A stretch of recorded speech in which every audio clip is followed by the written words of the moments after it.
Welcome back, gamers. Today we're going to be talking about the Warlord's Ruin dungeon just released in Destiny 2. Bear with me, it's been 15 hours since the dungeon launched, so I might not have the most energy in the world, but I'll do my best. We're going to be talking about the encounters and the mechanics of the dungeon in full detail and breakdown specifically, so we're not going to be talking about the traversal sections, just mainly because I feel like that should be experienced on your own if you're going in blind into the dungeon, and it's not, overly complicated, it's just an experience factor, at least that's how I feel about it. And I think the main part people want to guide on anyway is for the actual encounters. So with that being said, let's get straight to the point. Surprisingly, the first encounter of this dungeon is a boss fight, and we actually end up getting more than 2 boss fights in this dungeon overall, which I think is fantastic. I think it flowed really well, and I don't think anyone's going to complain about having more than 2 bosses, and hopefully this is a trend that flows into raids as well as having more boss fights overall. Now, let's move on to the mechanics. There are 2 main mechanics to this fight. Number 1 is the detain mechanic. This is where the initial fight starts off and your entire team will get teleported into a cage. What you have to do while you're inside this cage is look around you in a circle and find 3 Acolyte Eyes in the air. Taken Acolyte Eyes, to be specific. These are typically going to be in a rotation where there's one at your eye level initially where you spawn into the cage. Then as you gradually go up, there will be a second one, and then finally a third one. So if you just keep looking around in a circle, but just staring a little bit upward each time, you're going to find these Acolyte Eyes. Also, if you're done early, you can shoot your teammates Acolyte Eyes too if they're having trouble finding them. Once you've shot 3 Acolyte Eyes, your cage will open and you can go downstairs.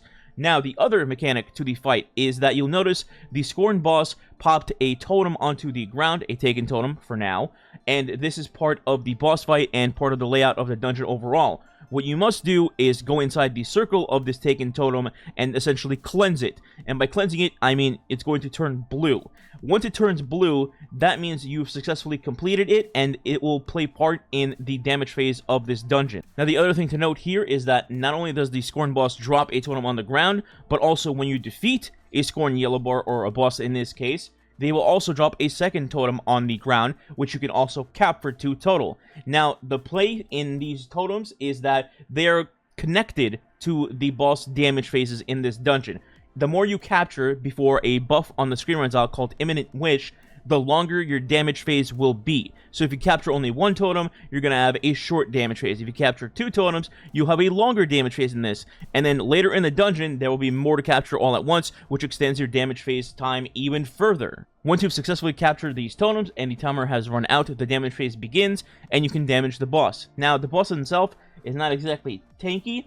You can use virtually whatever you want, but I personally found that using something like Legend of Acris just nukes him extremely easily and just downs him in 1 phase. At worst, you'll probably get a 2 phase very easily, so I'd opt with that. But again, you can use virtually whatever you want. He's not exactly a hard boss fight in terms of health. After you've successfully defeated the boss, go straight to jail. Do not pass go. Do not collect $200.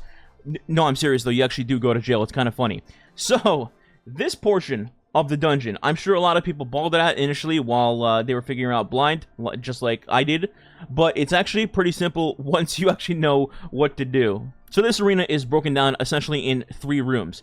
The right room, you kind of get effed, you idiot, and you have to wait to shoot stuff. Meanwhile, the left and the middle room will figure out the puzzle of this encounter. So, the left room will have a skeleton on the ground, and then there will be a tally marker, and the skeleton will be pointing on the left-hand side of it. This will indicate that you need to do something counterclockwise or to the left. Meanwhile, there will be a skeleton in the middle room as well, and then there will be a tally marker, and then the skeleton will be to the right, meaning it's indicating that you have to shoot something to the right. Now, keep in mind what these tallies say. Let's say it says 4 to the left and 2 to the right.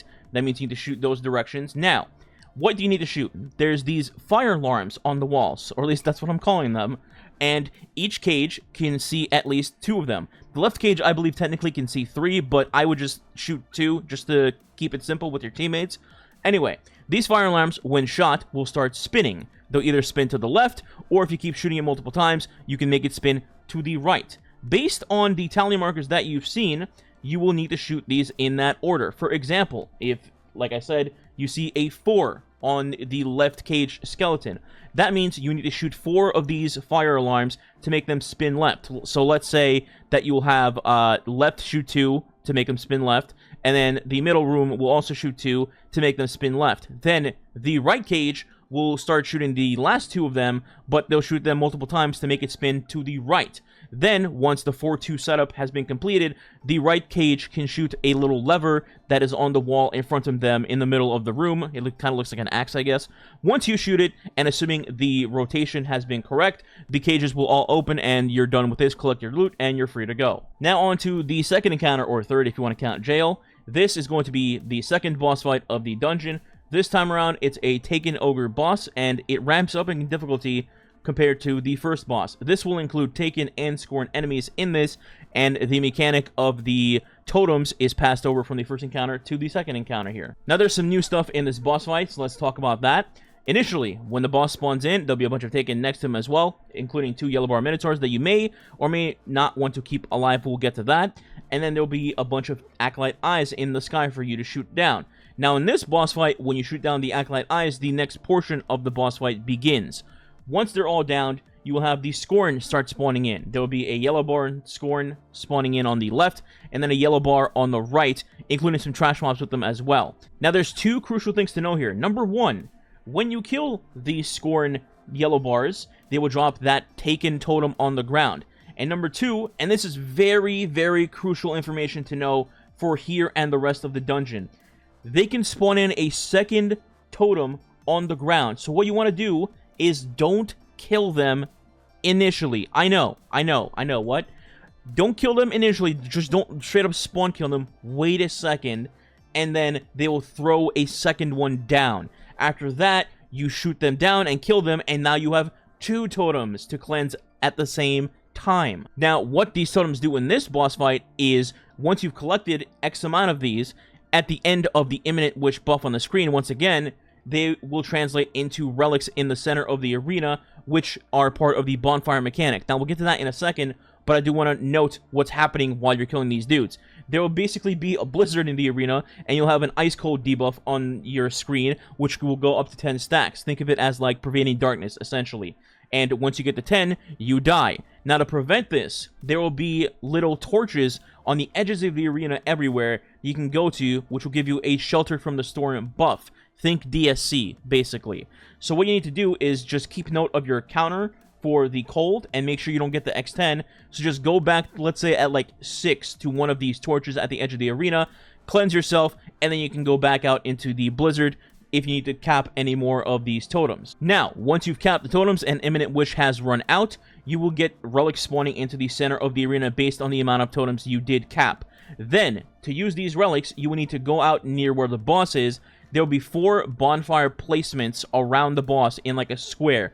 There'll be 2 on the top left, top right, and then 2 on the bottom left and the bottom right. You can choose whichever you want to dunk these totems in, and then the final 4th one is going to end up starting the damage phase. But before that, let me quickly talk about these yellow bar minotaurs in the arena. Now, normally they're not special, they're just yellow bars in the arena, but you can use them to your advantage if you'd like. If your Warlock wants to get saucy, you can pre-damage these Minotaurs at the beginning of the fight and make them finishable, and then leave them alone. Later on, when you're going to be doing your bonfires, you're going to be rotating between these bonfires for the damage phase and doing damage to the Ogre. You can only damage him inside these bonfires, and outside of them, he's immune. So, if you're going to be rotating around 4 of these bonfires, 1 tether is not going to be enough to keep the boss debuffed. You know, you could throw a nade for like a 15% debuff, yeah, sure. But, like I mentioned, if your Warlock wants to get fancy with it, you can wear Felwinter's Helm, and then when you're at the bottom left or the bottom right of these bonfires during damage phase, you can go finisher these Minotaurs, and it'll provide a 30% debuff on the boss for 20 whole seconds. So, essentially, you can have, let's say, tether on top left plate, then you have Felwinter's Finisher on the bottom left plate, Felwinter's Finisher on the bottom right plate, and finally, you can have tether back by the 4th plate at the top right, and tether again, or at worst, throw like a grenade for a 15% weaken on the boss. This way, you have a debuffed boss at a max 30% during 75% of these bonfire attack attempts, I guess. Instead of having somebody like dedicated on a tractor cannon the entire time, you can have 3 people on heavy ammo the whole time. Now, as for recommendations on what to use as a weapon during this boss, I think if you're like a sweaty tryhard, you can definitely abuse rockets to an extent. Maybe you'll get killed sometimes because the boss runs into your face, but technically speaking, you can use rockets. I actually ended up one-facing it with my team using rockets, gathering storm, all that nonsense. And yeah, we one phase him, that's great, cool. But this is a guide for the majority of the player base, so I think the answer, logically, for this is going to be machine guns. Yes, I said it, machine guns. Let me explain why. So, Retrofit, specifically Retrofit, it's actually nuts. Then also Irute, Song of Irute specifically, and then Thunderlord here are fantastic for the reasons that I mentioned earlier. Number one, the Fellwinter stuff to have a 30% debuff up the entire time. Number two, juicy supers like Celestial Nighthawk and Gathering Storm. And number three, machine guns having a consistent fire rate and tons of damage through target lock or Thunderlord Chain Lightning. And the best part for this is, and this is a big if, when you're doing this and you're shooting him with a machine gun non-stop and your supers and blah blah blah, you're actually going to just crank your super all the way to the top and have it back a second time by the end of this damage phase. So, and the footage you're going to be seeing on screen, you'll probably notice that my super is going up stupidly high during this damage phase, and by like plate 3 or 4, I'll have my super back, my teammates will have their super back, and we just have a second super to pop during one damage phase to crank the damage on the boss.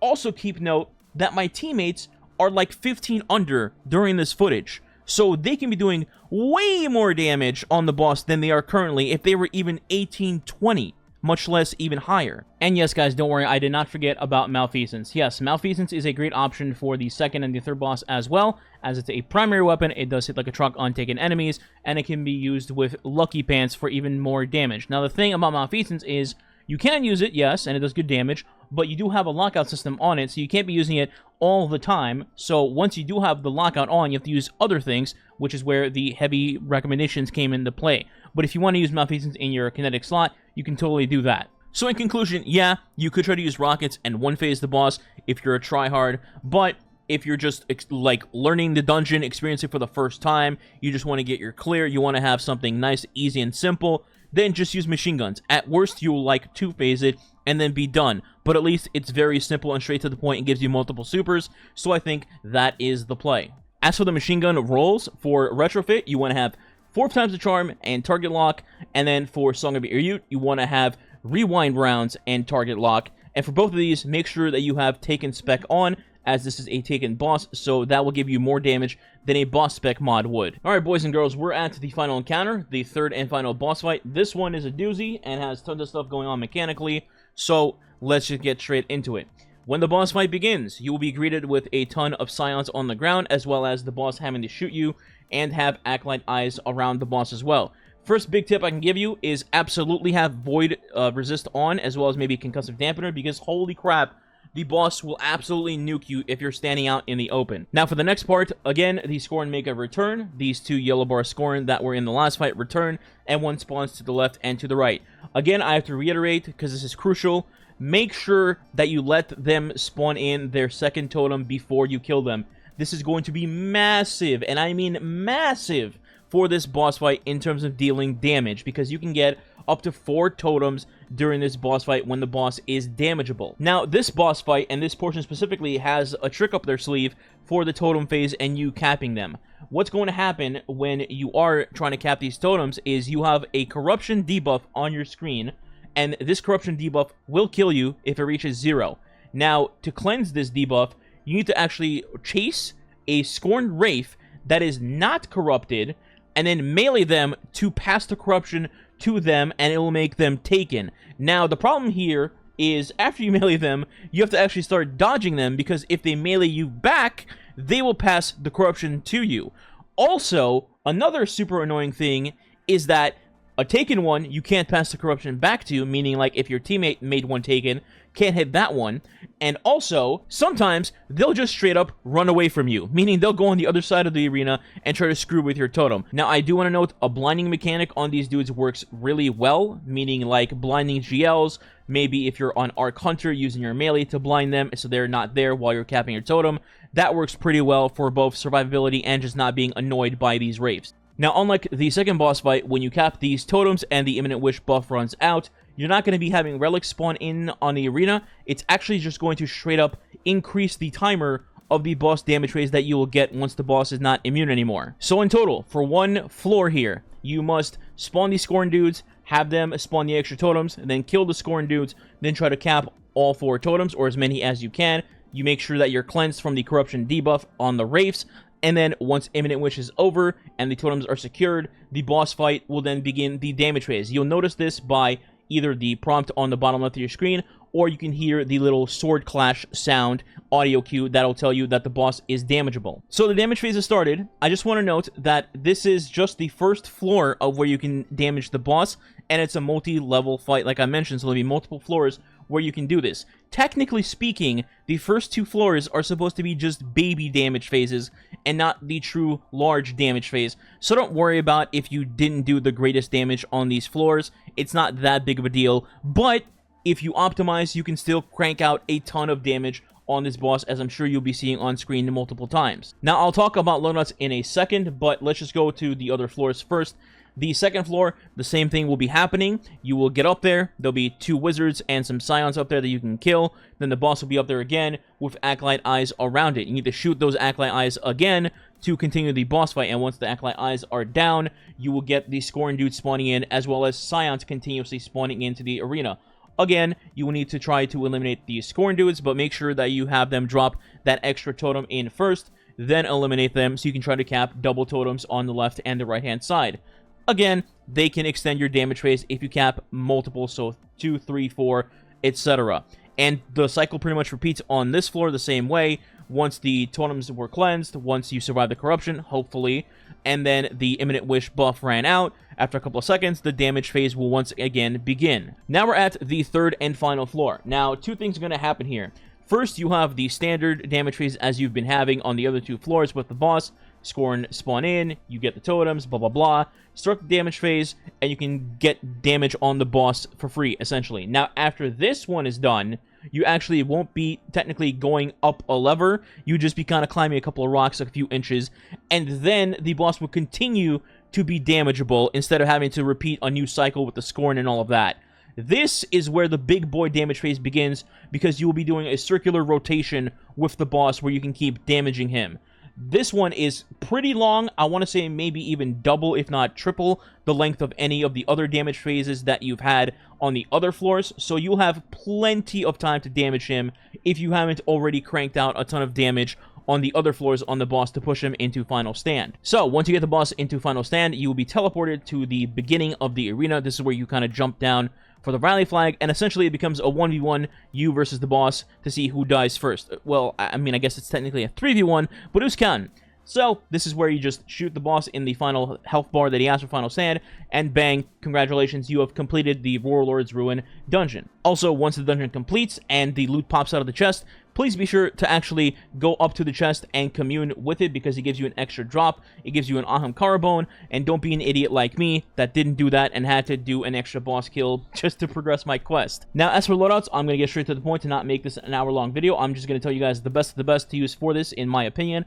First up, character-wise, I think the best is either 1 well and 2 hunters, or 2 wells and 1 hunter. Sorry, Titans, I just don't think in a team scenario you are the best to use for this dungeon. Banner War is fantastic for survivability and just railing everything except the boss in the arena. The problem is, to utilize Banner of War on the boss would be a detriment because, 1, you don't get Synthos to proc, so you're not getting nutty melee damage, and even if you are, when you go at the boss with Banner of War and you start heading downward with your jump, the boss starts looking completely down and turning into a dreidel, which eliminates your teammates' damage for the boss because the crit is no longer available. So I don't think Titans are very optimal for this in that aspect. Meanwhile, you have it's Well of Radiance. Do I need to keep going?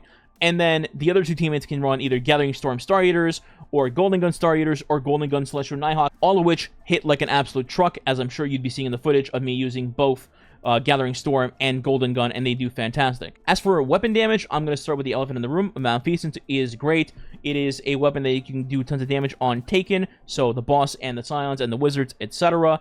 It's a great weapon since it's unlimited ammo, and you can use it with Lucky Pants for more additional damage.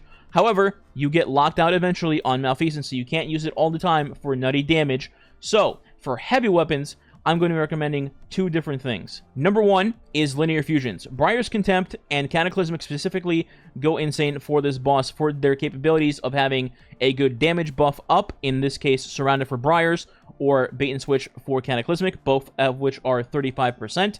And then they both also have refund capabilities for their ammo. Briar's Contempt you have Reconstruction and also Rewind rounds. By the way, I think Rewind rounds is the play for this on Briars. So you have tons of ammo going into your mag as you're shooting the boss, and you basically don't run out until the very end where the boss fight ends if you're having a long, extended damage phase.